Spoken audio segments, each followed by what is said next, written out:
Okay. వాళ్ళు ఎవరు select అయ్యారు మరి?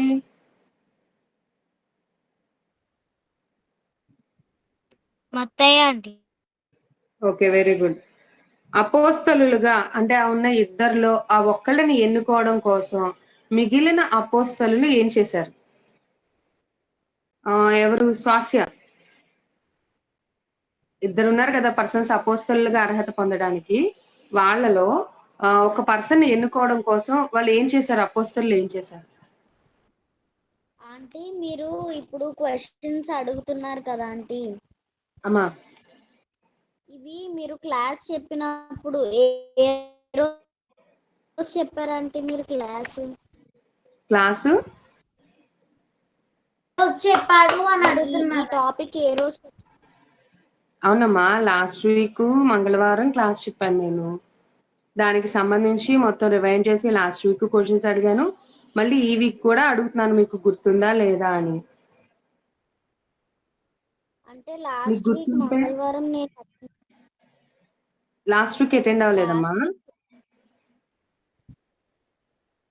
అవునండి. ఓకే, పర్లేదు తల్లి. లాస్ట్ వీక్ అటెండ్ అవ్వకపోతే అటెండ్ అవ్వలేదని చెప్పు. నథింగ్, ప్రాబ్లం ఏం లేదు. ఓకేనా? ఆన్సర్ తెలిసిన వాళ్ళు చెప్పండి నాన్న. అపోస్తలులుగా ఎన్నుకోవడం కోసం వాళ్ళు ఏం చేశారో చెప్పండి. ఆన్సర్ తెలిసిన వాళ్ళు చెప్పండి. నేను చెప్తానండి. ఓకే, చెప్తున్నాను. ప్రార్థన చేశానండి. ఓన్లీ ప్రార్థన చేశారు అంతేనా?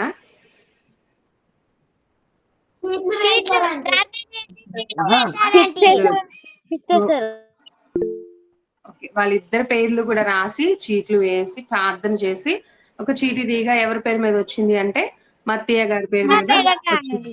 ఓకే, మత్తయ్య గారి పేరు మీద వచ్చింది. ఓకే, నెక్స్ట్ వచ్చేసరికి మత్తయ్య గారి గురించి అపోస్తలులుగా ఉండి ఆయన ఏం చేశారు అపోస్తలులతో పాటు అన్నది కొన్ని విషయాలు చెప్పుకున్నాం. అదెవరు చెప్తారు?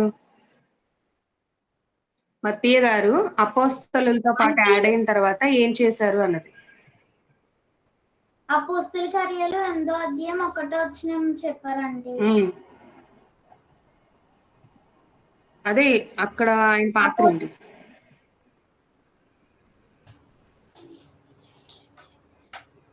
సంఘమంతటికి హింస కలిగినప్పుడు సంఘమంతా చెదిరిపోతే ఈయన కూడా అపోస్తలులతో పాటే అక్కడే ఉండటం అనేది, అంటే భయపడి పారిపోకుండా అక్కడే అపోస్తలందరితో పాటు ఆయన కూడా ఉన్నారు. ఓకేనా?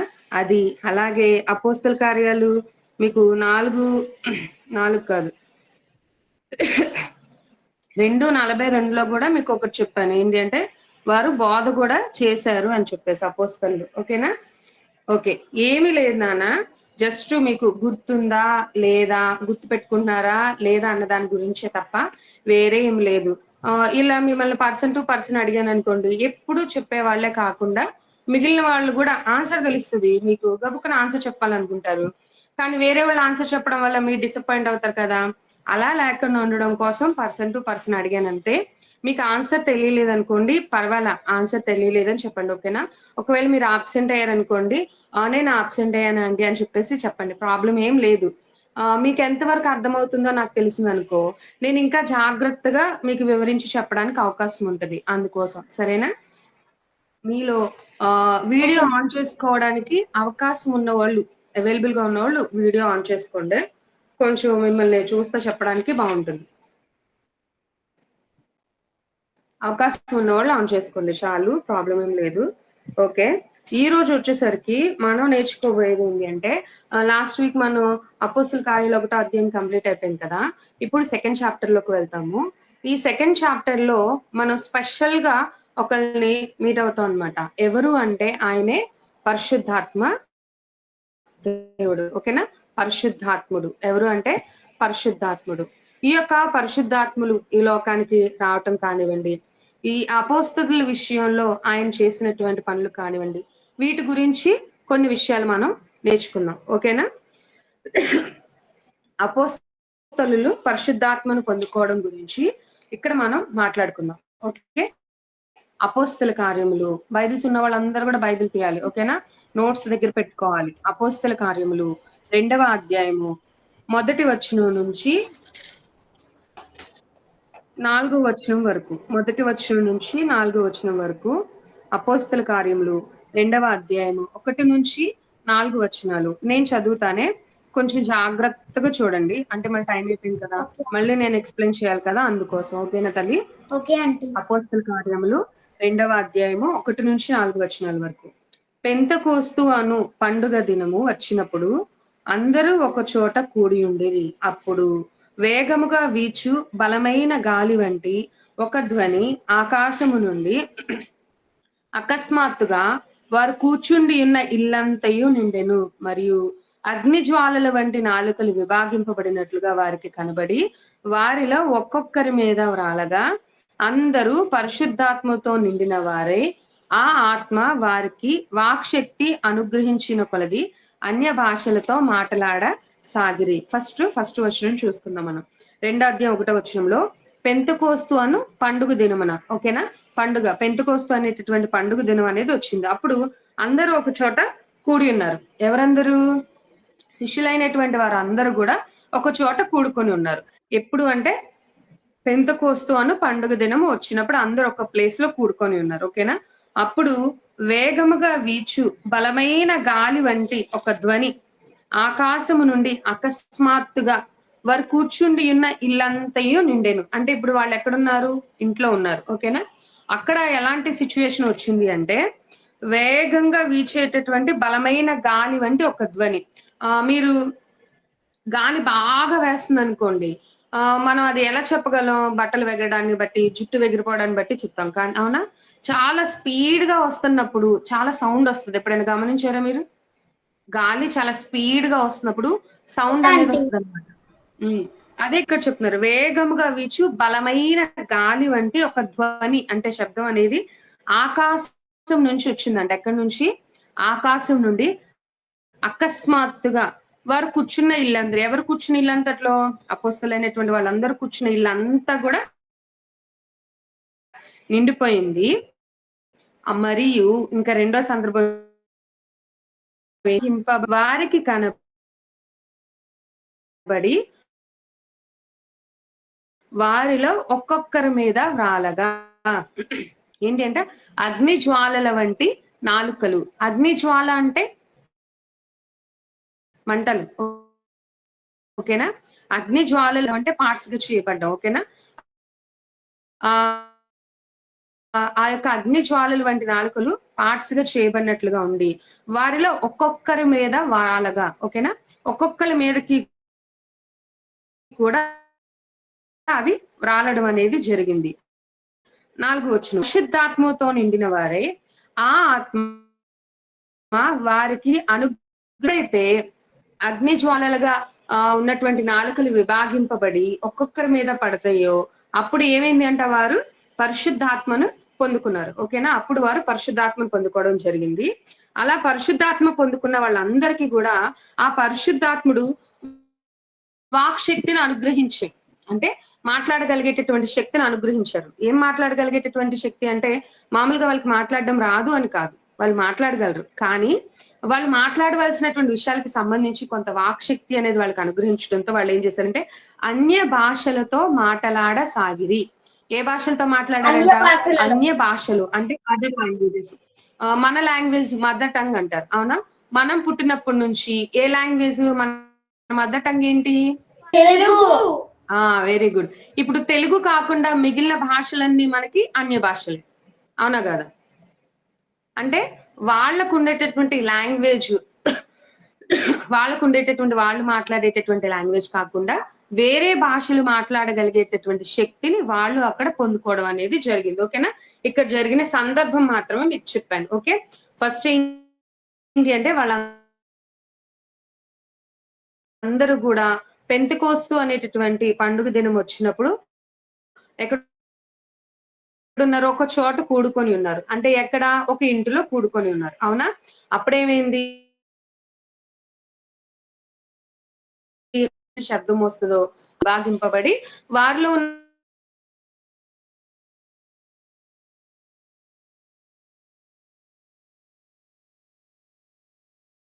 వాళ్ళందరి మీద, ఒక్కొక్కరి మీద కూడా వ్రాలడం అనేది జరిగింది. 4వ పాయింట్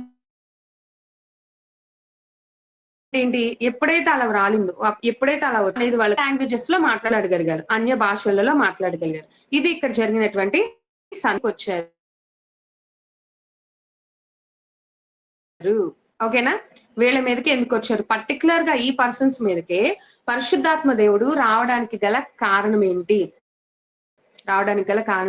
మనకి అందరికి బాగా తెలుసు కదా, తండ్రి అయిన దేవుడు, కుమారుడైనటువంటి యేసుక్రీస్తు వారు, పరిశుద్ధాత్మ దేవుడు, ముగ్గురు ఉన్నారు. అవునా కదా? అవునా?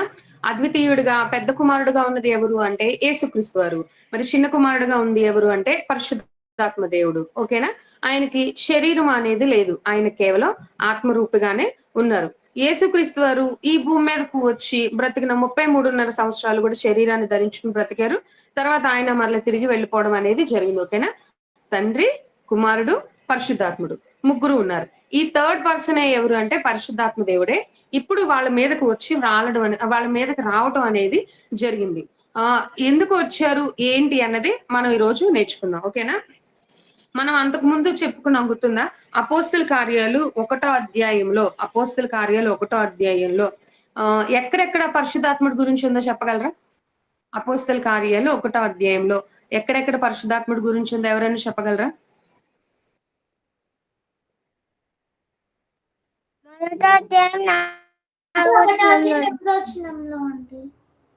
ఓకే, 1వ అధ్యాయం 4వ వచనము, 1వ అధ్యాయము 8వ వచనం. వెరీ గుడ్ నాన్న. 4, 5 వచనాలు కలిపి, అలాగే 8వ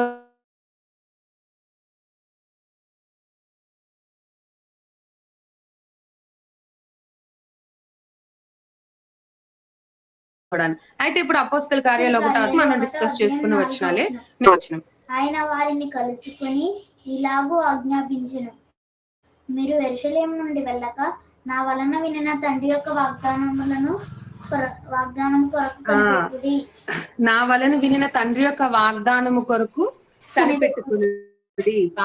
కొరకు కనిపెట్టుకునుడి. అంటే తండ్రి అయినటువంటి దేవుడు ఏం చేశారు? వాగ్దానం చేశారు. అవునా కాదా? ఏంటి ఆ వాగ్దానము? ఏమిస్తానని వాగ్దానం చేశారు? ఎవరిని పంపిస్తానని వాగ్దానం చేశారు అంటే అంతకు ముందు కూడా మనం ఈ రిఫరెన్స్ చూసుకున్నామే. లూకాసు వార్త 24వ అధ్యాయం 49వ వచనం. లూకాసు వార్త 24వ అధ్యాయం 49వ వచనం. అంతే కదండి? ఇదిగో నా తండ్రి వాగ్దానం చేసినది మీ మీదికి పంపుచున్నాను, మీరు పైనుండి శక్తి పొందు వరకు పట్టణంలో నిలిచి ఉండుడని వారితో చెప్పాను. నా తండ్రి వాగ్దానం చేసినది. అక్కడ అపోస్తల కార్యాలు 1వ అధ్యాయం 4వ వచనంలో కూడా ఏం చెప్పారు? తండ్రి వాగ్దానం చేశారు. ఇక్కడ కూడా సేమ్ అదే ఏం చెప్తున్నారు? 2 సందర్భాలు ఒకటే, యేసుక్రీస్తు. ఇక్కడ కూడా ఏం చెప్తున్నా? నా తండ్రి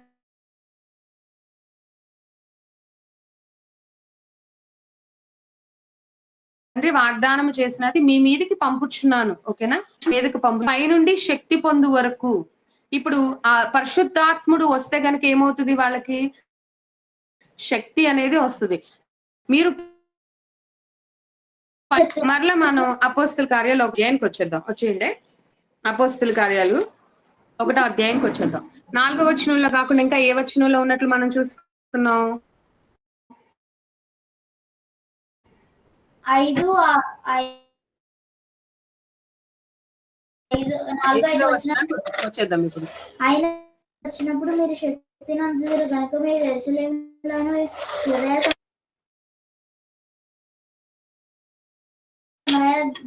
దేశముల అంతటిను బోధిగంతముల వరకును. ఇక్కడ ఏమని చెప్పారు? అక్కడేం చూసుకున్నాం మనం? ఆయన్ని మీ దగ్గరికి పంపిస్తాను, మీరు శక్తి పొందినట్లు అన్నారు. అవునా కదా? తండ్రి అయినటువంటి దేవుడు వాగ్దానం చేశారు. ఏమని? ఇదిగో ఒకళ్ళని పంపిస్తున్నాను, వాళ్ళ వల్ల మీకు శక్తి కలుగుతుంది అని చెప్పేసి. ఈ 8వ వచనంలో ఏం చెప్తున్నారంటే పరిశుద్ధాత్మ మీ మీదికి వచ్చినప్పుడు మీరు శక్తి నొందెదరు. సేమ్ అది ఇది ఒకటేనే కాదా? అంటే తండ్రి వాగ్దానం చేసి ఎవరిని పంపిస్తానని చెప్పాడు? ఆ పరిశుద్ధాత్ముడు వచ్చినప్పుడు మీకు ఏం కలుగుతుందని చెప్పాడు? శక్తి నొందెదరు. దేనికి అంటే ఏం చేయడానికి శక్తి అనేది కావాలి. అవునా కాదా? ఇప్పుడు మనం ఫుడ్ సరిగ్గా తినలేదనుకో, అమ్మ వాళ్ళు ఏమంటారు? మీకు బలం కావాలి అంటే, మంచి ఎనర్జీ ఉండాలంటే మీరు ఫుడ్ తీసుకోవాలి అంటారు. దేనికమ్మా ఎనర్జీ అంటే మీరు బాగా చదువుకోవాలంటే ఎనర్జీ కావాలి, అవునా కదా? మీరు మంచిగా హోంవర్క్ చేయాలన్నా ఎనర్జీ కావాలి, మీరు బాగా ఆడుకోవాలన్నా ఎనర్జీ కావాలి, అవునా కదా? అంటే మీరు ఏదైనా చెయ్యాలి అనుకుంటే మీకు ఏది అవసరం? శక్తి అనేది అవసరం, ఎనర్జీ అనేది కావాలి. ఇప్పుడు ఇక్కడ అపోస్తలులు ఏం చేయాలి? యేసుక్రీస్తు వారు వెళ్ళిపోయే ముందు అపోస్తలులని ఏం చెయ్యమని చెప్పి ఏ పని అప్పగించి వెళ్ళారు చెప్పండి? సర్వలోకమునకు వెళ్ళి సర్వ సృష్టికి సువార్త సర్వలోకమునకు వెళ్ళి సర్వసృష్టికి సువార్తను ప్రకటించమన్నారు. Very good. ఆ మీరు నాకు సాక్షులు అని చెప్పేసి చెప్తారు. దేనికి సాక్షులు? ఆయన తిరిగి ఆయన పునరుద్ధానం గూర్చి అంటే యేసుక్రీస్తు వారు తిరిగి లేచారని దాన్ని గూర్చినటువంటి సాక్ష్యం అనేది మనం 8వ వచనంలో ఇక్కడే మనం చూస్తాం కదా. మీరు యెరూషలేములోను, యూదయ, సమరయ దేశంలో భూదిగంతముల వరకును, అంటే టోటల్ గా ఈ వరల్డ్ మొత్తం కూడా ప్రకటించేంతగా మీరు ప్రకటించాలి, అంతగా మీరు సాక్షులుగా ఉండాలి అని చెప్పేసి చెప్పడం అనేది జరిగింది యేసుక్రీస్తు వారు, అవునా కాదా? ఇప్పుడు వీళ్ళు ఎక్కడెక్కడ ఫస్ట్ ప్రకటించాలంటే యెరూషలేములోను, యోదయ, సమరయ దేశాలు, అవునా కదా?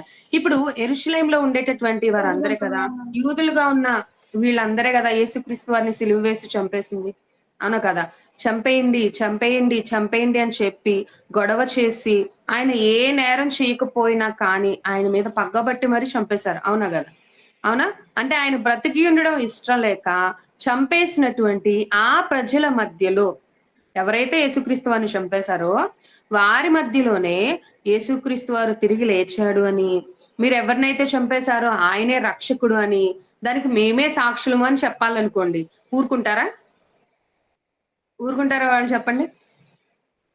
యేసుక్రీస్తు వారు యేసుక్రీస్తు వారు బ్రతుకున్నప్పుడే చంపేయాలని చూసినప్పుడు, చనిపోయిన తర్వాత అమ్మయ్య ప్రాబ్లం క్లియర్ అయిపోయింది అనుకున్నారు, అవునా? క్లియర్ అయిపోయింది అనుకున్నప్పుడు ఈ ఉన్నటువంటి వీళ్ళందరూ కూడా మేము సాక్షులము, ఆయన తిరిగి లేచాడు అని చెప్పుకుంటూ వెళ్ళారనుకోండి ప్రతి చోట సాక్ష్యము. అప్పుడు అక్కడున్న వాళ్ళందరూ కూడా చాలా వరకు కూడా అధికారులు కానివ్వండి, శాస్త్రులు కానివ్వండి, పరిసయ్యులు కానివ్వండి, వాళ్ళందరే కదా యేసుక్రీస్తు వారు బ్రతుకున్నప్పుడు ఆయన బాగా శోధించారు మాటల చేత, క్వశ్చన్స్ అడిగి కానీ నువ్వెందుకు ఇలా చేసావు, నువ్వు ఎందుకు అలా చేసావు అని చెప్పేసి ఆయన బాగా శోధించారు కదా. ఇప్పుడు వీళ్ళు గనక ప్రకటిస్తే ఒప్పుకుంటారా అంటే ఒప్పుకోరు, అవునా? ప్లస్ అప్పుడంటే యేసుక్రీస్తు వారు వాళ్ళ పక్కనే ఉన్నారు కాబట్టి చక్కగా ఆయనతో పాటు తిరిగి ఎంత దూరమైనా సరే వాళ్ళందరూ కూడా వెళ్ళారు, అవునా? ఇప్పుడైతే యేసుక్రీస్తు వారు కళ్ళకి కనిపించేలా వాళ్ళ పక్కన ఉన్నారంటే లేరు, అవునా కదా? ఆయన పక్కనే ఉన్నారా? లేరు. అందుకనే ఏం చేశారు అంటే మీకు శక్తి రావడం కోసం అటువంటి ప్లేస్ లో ఎవరైతే నన్ను చంపేశారో ఆ ప్లేసెస్ లో కూడా నా గురించి చక్కగా మీరు భయం లేకుండా ధైర్యంగా నిలబడి చక్కగా చెప్పడం గురించి సాక్షులుగా మీరు నిలబడడం కోసం మీకు శక్తిని ఇవ్వడానికి నేను ఒకళ్ళని తోడుగా పంపిస్తాను అంటున్నాడు, ఓకేనా? నేను ఒకళ్ళని మీకు హెల్ప్ గా పంపిస్తాను అంటున్నారు. అంటే ఏంటి? ఇప్పుడు నేనున్నప్పుడు యేసుక్రీస్తు వారు ఉన్నప్పుడు వాళ్ళు ఎంతో ధైర్యంగా ఉన్నారా లేదా? ఉన్నారు. ఇప్పుడు యేసుక్రీస్తు వారే చనిపోయి ఆయన పరలోకానికి వెళ్ళిపోవడం అనేది జరిగింది. ఆయన ఏం చెప్పాడంటే నేను ఎప్పుడు మీతో ఉంటానని మాట ఇవ్వడం అనేది జరిగింది. ఇప్పుడు మీకు నేను లేను అనేటటువంటి ఫీలింగ్ లేకుండా చక్కగా మీరు ఏదైతే చూసారో, మీరు ఏదైతే విన్నారో, మీరు ఏదైతే సమస్తము మేము సాక్షులుగా ఉండాలని నేను మీకు చెప్పానో, ఏ విషయాల గురించి చెప్పానో వీటన్నిటి గురించి కూడా మీరు శక్తి పొందుకోవడానికి గాను, ఆ శక్తిని మీకు ఇవ్వడానికి గాను పరిశుద్ధాత్ముడిని నేను మీ దగ్గరికి పంపిస్తున్నాను అని చెప్పేసి వాళ్ళందరికీ కూడా పరిశుద్ధాత్మను అనుగ్రహించడము అనేది జరిగింది, ఓకేనా? మెయిన్ గా పరిశుద్ధాత్మ దేవుడు అపోస్తలుల మీదకి రావడానికి గల కారణం ఏంటి అంటే వాళ్ళు బూదిగంతముల వరకు సాక్షులుగా ఉండాలి, ఓకేనా? సాక్షులుగా ఉండాలి. ఈ ప్రకటన అనేది చెయ్యాలి అంటే చాలా పరిస్థితులు ఎదుర్కొని కష్టమైన, నష్టమైన, బాధైనా ఇదిగో ఎదుటి వాళ్ళు అంగీకరించక హింస పెట్టినా సరే, టార్చర్ చేసేసినా సరే ఏం చేయాలి అంటే చాలా ధైర్యంగా ఉన్నది ఉన్నట్లుగా చెప్పగలగాలి, ఎవ్వరికి భయపడకుండా, అవునా కదా? ఖచ్చితంగా చెప్పగలగాలి. ఎగ్జాంపుల్కి వచ్చేసరికి మీరున్నారనుకోండి, మీకు క్లాస్ లో మీ ఫ్రెండ్స్ ఉంటారు కదా, మీకు ఏదైనా మీ టీచర్ తో మీరు ఏదైనా మాట్లాడాలి అనుకోండి, కొంతమంది ఏం చేస్తారంటే టక్కున నుంచి ధైర్యంగా మాట్లాడగలుగుతారు, అవునా కదా? అలా మాట్లాడుతున్నటువంటి టైంలో టీచర్ ఆ మాట్లాడినటువంటి వ్యక్తి ఏదైనా మిస్టేక్ చేశారని కొట్టారనుకోండి, నెక్స్ట్ పర్సన్ మాట్లాడడానికి ధైర్యం చేస్తారా? ధైర్యం చేయరు, అవునా కదా? కానీ మాట్లాడాలి, కానీ ఒక విషయం అనేది డిస్కస్ చేయాలి, అది చాలా ఇంపార్టెంట్. అప్పుడు ఏం చేస్తారో తెలుసా? మీ ఫ్రెండ్స్ ని పిలుస్తారు, అరే కొంచెం రా, మన ఇద్దరం వెళ్దాం, మాట్లాడదాం. దేనికి? ఒకళ్ళే వెళ్ళొచ్చు కదా, మాట్లాడొచ్చు కదా. బట్ ఏంటంటే సపోర్ట్ గా ఉంటారని, అవునా కదా? వాళ్ళు మనకి సపోర్ట్ గా ఉంటారు. సో సపోర్ట్ అనేది మనకుంటే కొంచెం ధైర్యంగా మనం మాట్లాడడానికి అవకాశం ఉంటుంది అని చెప్పేసి, అవునా? అలా ఫ్రెండ్ ని తోడు పెట్టుకుని వెళ్ళి, మేడం ఇది, టీచర్ ఇది, సార్ ఇది అని మాట్లాడి విషయం చెప్పేసి వచ్చేస్తారు, అవునా కదా? అలాగే అప్పుడున్నటువంటి భయంకరమైనటువంటి పరిస్థితులు, యేసుక్రీస్తు వారి మాట వినకుండా ఆయన మీద చాలా నిందలు మోపి చంపేశారు. అటువంటి వాళ్ళ మధ్యలో యేసుక్రీస్తు వారు తిరిగి లేచారు అని వీళ్ళు ఖండితంగా మేమే దానికి సాక్షులము అని చెప్పాలి. దానికి వాళ్ళకి సపోర్ట్ చేయడానికి, వాళ్ళకి మరింత ధైర్యాన్ని ఇచ్చి, మరింత మాట్లాడగలిగే శక్తినిచ్చి, వాళ్ళని అందరు అధికారుల ముందు సైతం కూడా చక్కగా నిలవబెట్టగలిగే జ్ఞానాన్ని ఇచ్చి నడిపించడానికే పరిశుద్ధాత్ముడు వారి మీదకి రావడం అనేది జరిగింది. ఓకేనా? తండ్రి అయినటువంటి దేవుడు, కుమారుడైనటువంటి యేసుక్రీస్తు వారు, అలాగే పరిశుద్ధాత్మ దేవుడు. పరిశుద్ధాత్మ దేవుడి యొక్క పని ఏంటి అంటే, ఆయన ఎవరి మీదకైతే వస్తారో వాళ్ళు చక్కగా దేవుని గూర్చినటువంటి సంగతులు తెలియజేసేటటువంటి శక్తి కలిగిన వారుగా ఉంటారు.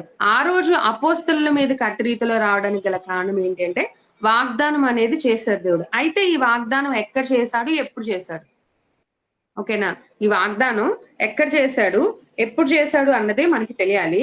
అయితే అది ఎక్కడున్నది ఏంటి అన్నది నేను మీకు చెప్తాను.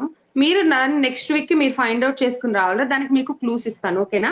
జాగ్రత్తగా నోట్ చేసుకోండి. అది ఏ పుస్తకంలో ఉంది అంటే, పాత నిబంధన గ్రంథంలో. అంటే నేను పరిశుద్ధాత్ముని పంపిస్తాను అని చెప్పేసి దేవుడు వాగ్దానం చేస్తున్నటువంటిది ఏ పుస్తకంలో ఉంది అంటే, జాగ్రత్తగా వినండి.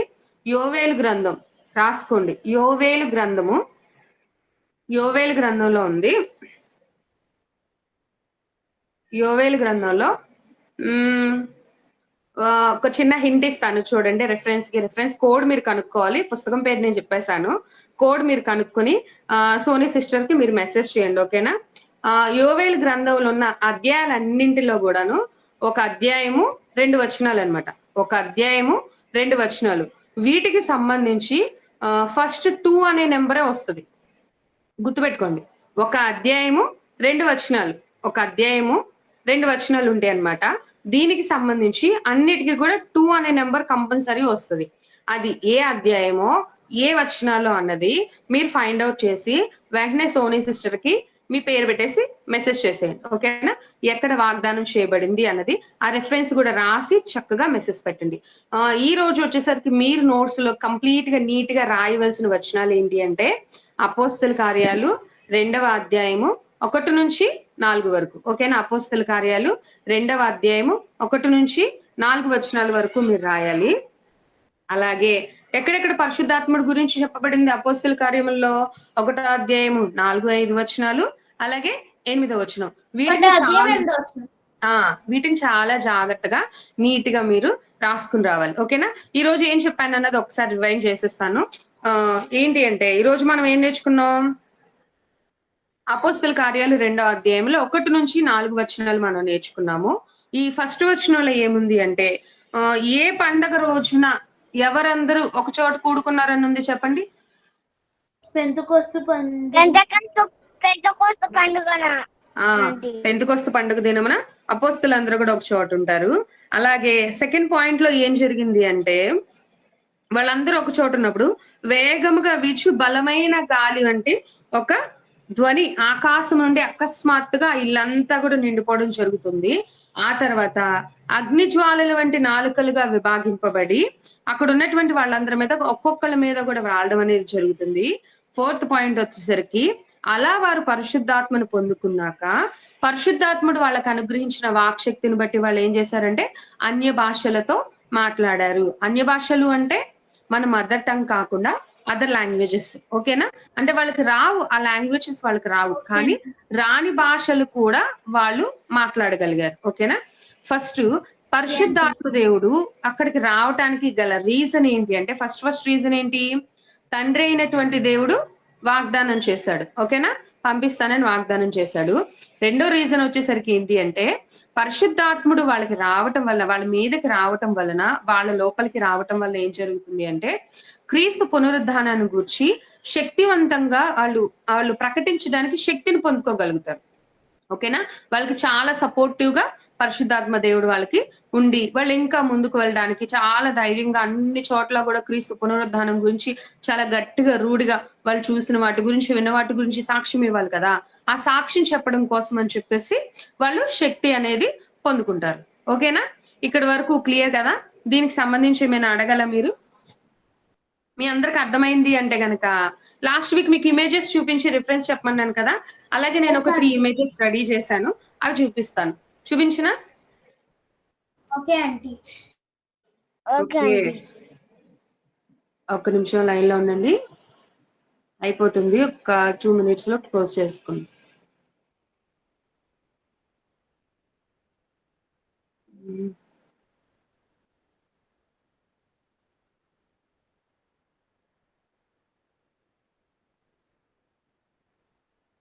ఓకే, ఈ ఇమేజ్ కనిపిస్తుందా మీకు? కనిపిస్తుంది. Yes aunty. ఇక్కడ ఎవరెవరితో మాట్లాడుతున్నారు? యేసుక్రీస్తు వారు శిష్యులతో మాట్లాడుతున్నానండి. ఓకే, నెక్స్ట్ ఇదేంటిది? ఓకే, నెక్స్ట్ ఇదేంటిది? ఆయన పరలోకానికి మేఘం చేత ఆయన కొనుకోబడటం. ఇప్పుడు ఈ 3 ఇమేజెస్ ని బట్టి కరెక్ట్ రిఫరెన్స్ చెప్పండి. అపోస్తల కార్యములు 1వ అధ్యాయం 9వ వచనమండి. 1వ అధ్యాయం 9వ వచనమండి. వెరీ గుడ్, వెరీ గుడ్, అర్థమైంది కదా? అది నెక్స్ట్ వీక్ ఇంకొక రిఫరెన్స్ అనేది, అదే ఇంకొక రిఫరెన్స్ కి సంబంధించి కూడా నేను ఇమేజెస్ అన్ని కూడా తీసి పెడతాను మీకోసం అని చెప్పేసి. నాన్న ఈరోజు క్లాస్ ఫుల్ గా విన్నారా? లాస్ట్ లో జాయిన్ అయ్యారు కొంతమంది, ఎవరెవరు జాయిన్ అయ్యారు ఏంటి అన్నది నాకు తెలియలేదు. 5 members అయితే స్టార్టింగ్ నుంచి ఉన్నారు. రిషిత, రాకేష్, జేసన్, సాహస్, అలాగే స్వాస్య, మిగిలిన వాళ్ళు మధ్యలో యాడ్ అయ్యారు. ఓకే నాన్న, మీరు టైం కి యాడ్ అవ్వడానికి చూడండి, అప్పుడు మిస్ కాకుండా ఉంటారు. ఓకేనా? ముగింపు ప్రార్థన చేసుకుని మనం సెషన్ క్లోజ్ చేసేసుకుందాం.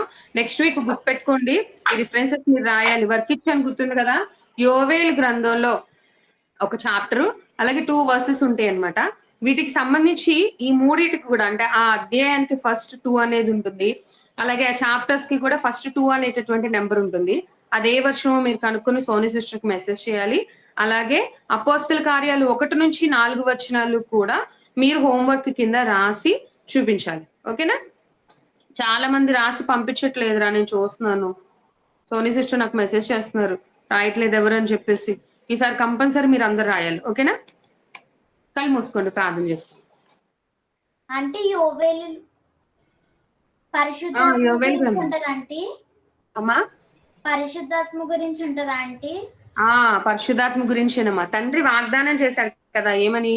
పరిశుద్ధాత్మను పంపిస్తానని వాగ్దానం చేశారు కదా, దానికి సంబంధించినటువంటి రిఫరెన్స్ అక్కడ ఉంటుంది అనమాట. వేరే ఏముంది, దానికి సంబంధించింది 2 వచనాల్లో ఉంటుంది. ఓకేనా? వాటికి స్టార్టింగ్ కూడా ఫస్ట్ నెంబర్ ఏంటి అంటే 2 అనే నెంబర్ అనేది ఉంటుంది. చాలా ఈజీ ఫైండ్ అవుట్ చేయడం, కనుక్కోండి. ఓకేనా? ఇంకేమైనా అడగాల? ఓకే, కళ్ళు మూసుకొని ప్రార్థన చేసుకుందాం. మహోన్నతర, మహాపరిశుద్ధర, సర్వోన్నతర, సర్వాధికారి నీకు వందనాలు తెలియజేసుకుంటున్నాం నాయన. నిబిడలుగా ఉన్నటువంటి వీరందరికీ కూడా కొద్ది మాటలు తెలియజేసి ఉన్నాను. చిన్ననాటి నుంచి ఎంతో చక్కగా నేర్చుకుంటున్నారు తండ్రి, వారికి మరింత జ్ఞానాన్ని మీరు అనుగ్రహించండి. అలాగే నేర్చుకుంటున్న మాటల ప్రకారం వారు జాగ్రత్తగా జీవించినట్లుగా వారికి సహాయం చేయండి. వారిని నడిపించగలిగేటటువంటి శక్తిని, సామర్థ్యాన్ని మాకు అనుగ్రహించండి. అలాగే ఈ యొక్క కార్యక్రమాన్ని జరిపిస్తూ ముందుకు నడిపిస్తున్నటువంటి సోనీ సిస్టర్ గారిని, అలాగే ప్రకాష్ అన్నయ్య గారిని మీరు జ్ఞాపకం చేసుకునండి. వారిని మరింత నీ యొక్క పనిలో వాడుకొని ముందుకు నడిపించమంటూ వేడుకుంటున్నాను. అలాగే విన్న ప్రతి ఒక్క బిడ్డని, వారి యొక్క కుటుంబాన్ని మీరు జ్ఞాపకం చేసుకుని తోడే నడిపించండి. మా ప్రభు రక్షకుడు అయినటువంటి యేసుక్రీస్తు వారి పేట వేడుకుంటున్నాను మా ప్రియ పరలోకపు తండ్రి. ఆమేన్. అందరికీ వందనాలు నాన్న. వందనాలు.